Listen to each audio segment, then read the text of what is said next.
Avoir confiance en soi n'est pas simple.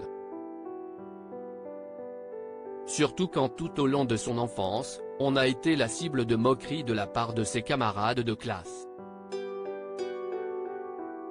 Clara Luciani est bien placée pour le savoir, elle qui a souffert de harcèlement quand elle était au collège. En cause ? Un grand complexe que les autres ont fini par découvrir. J'ai toujours été une petite fille un peu encombrée par sa taille, je ne savais pas trop quoi faire de mon corps. Ce malaise avec le physique que Dame Nature lui avait donné s'est accentué au fil de sa scolarité. Dans les pages du Parisien Week-end, la jeune femme de 30 ans s'est souvenue de ses lourdes années au cours desquelles elle a fait office de souffre-douleur pour les élèves de sa classe. Ça a commencé à l'âge de 6 ans. Les autres enfants se moquaient de ma taille. J'étais déjà très grande. On le voit sur ma photo de classe de CP, je fais la même taille que la professeure. À 11 ans, je mesurais 1,76 m. Et puis j'étais la première de la classe, et une fille un peu bizarre qui aimait se réfugier dans les livres.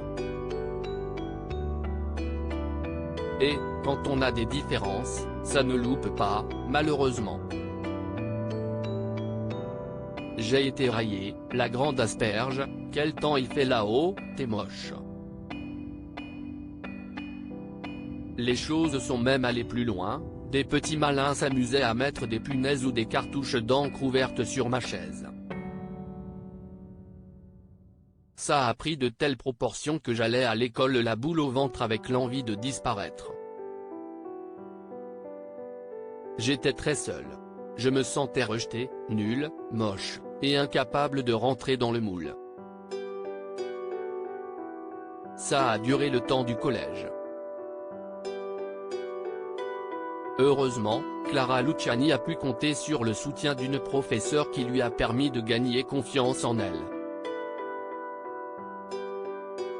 Je reste très sensible aux commentaires dans son malheur. Clara Luciani estime qu'elle a eu de la chance puisqu'à son époque, les réseaux sociaux n'étaient pas aussi développés. Quand je refermais la porte de ma maison, j'étais tranquille, entourée de gens aimants et à l'écoute. Tous les élèves n'ont pas cette chance aujourd'hui, si est terrible d'imaginer que les enfants peuvent être persécutés à n'importe quelle heure du jour ou de la nuit. Je suis sidéré par la facilité avec laquelle certaines personnes se montrent méchantes et agressives sur les réseaux sociaux, en toute impunité. Difficile pour la compagne d'Alex Kapranos d'imaginer des jeunes essayer de se reconstruire dans tout ce chaos. Quand je vois qu'à 30 ans, bien que je sois une femme construite et épanouie, je reste très sensible aux commentaires, je me mets à la place d'un enfant de 13 ans qui se trouve nul.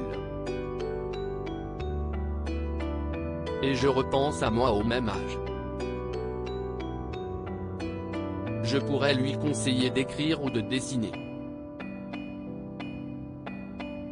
La thérapie de l'art est merveilleuse. L'écriture a sauvé mon adolescence. Il reste mon remède à tout. À l'image de sa fameuse professeure, Clara Luciani sera peut-être celle qui, grâce à ses paroles, donnera du courage aux jeunes qui, comme elle, sont persécutés à l'école.